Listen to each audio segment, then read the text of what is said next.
everybody, Fun Film Animations here, and today I have a new video for y'all. On last week's video, I got a request by Torbert Family Clips to do a lip sync tutorial. So if you're ready, let's get to it. So here I've created a little chart for y'all. So this has all the different mouse shapes that I use in my animations. So starting off with our first mouse shape, you're going to use this mouse shape with A, I, E, or The next mouse shape, you're going to use this for the sound E. The next shape is sort of like an O shape, and so the sounds that you're going to use that mouse shape for is U or O, Q, U, or W. So the next mouse shape you're going to use is similar to the last one, except it's more open and it's going to have the teeth showing.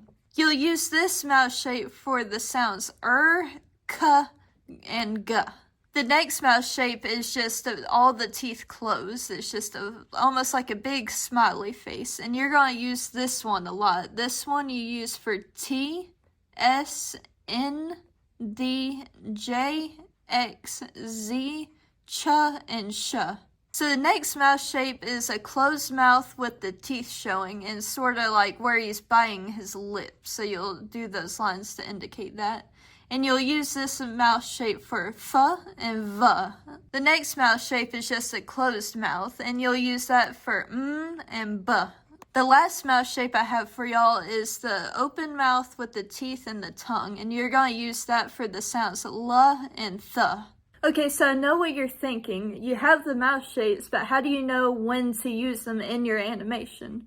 Well, a good way to do that is by recording yourself saying the dialogue you want your character saying in your animation. You can use that video as reference as you're animating to sort of know when to place those mouse shapes. Another important thing to note when you're animating lip sync is not to have the mouse shapes right as they're saying the sound. A good practice that I've learned from Aaron Blaze is to have that mouse shape starting to open about 2 or 3, or it could even be 8 frames ahead. It just depends what type of emotion you want your character to have. So now I'm going to show you exactly what I'm talking about. So here I have an animation that I did following along to one of Aaron Blaze's courses. And so she's going to be saying memories.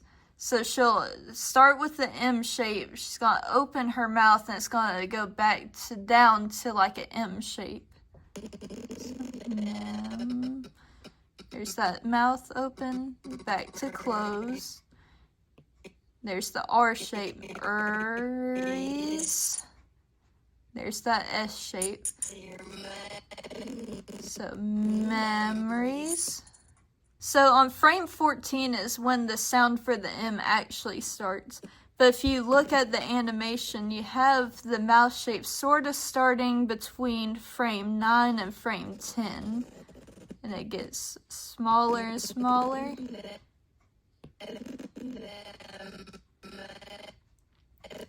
And then before the big E in memories, it starts to open its mouth before it hits that really big mouse shape. There's the big mouth, so that time it was just 1 frame ahead. So as your mouth opens, it's going to be thinner, but it's going to be more stretched out. Where when it closes, it's going to expand this way. Think about squash and stretch in a bouncy ball. As it's going down, it's going to be thinner, but the moment it has impact, it squashes, right? So watch the shape, thinking about squash and stretch. That shape right there, so it compresses compared to that one. It's really stretched. Well, everyone, that's it for today's video. If you enjoyed it, please like, subscribe, and turn on notifications. It's always appreciated. I also like to give a big thank you to Torbert Family Clips for suggesting this tutorial. If you have any suggestions for any future tutorials, please feel free to put them down in the comments below. And at the very end of this video, I'll be giving you a small piece of dialogue to practice your lip sync animation. Best of luck! Hey, I'm like, come to talk to you about your car's extended warranty, man.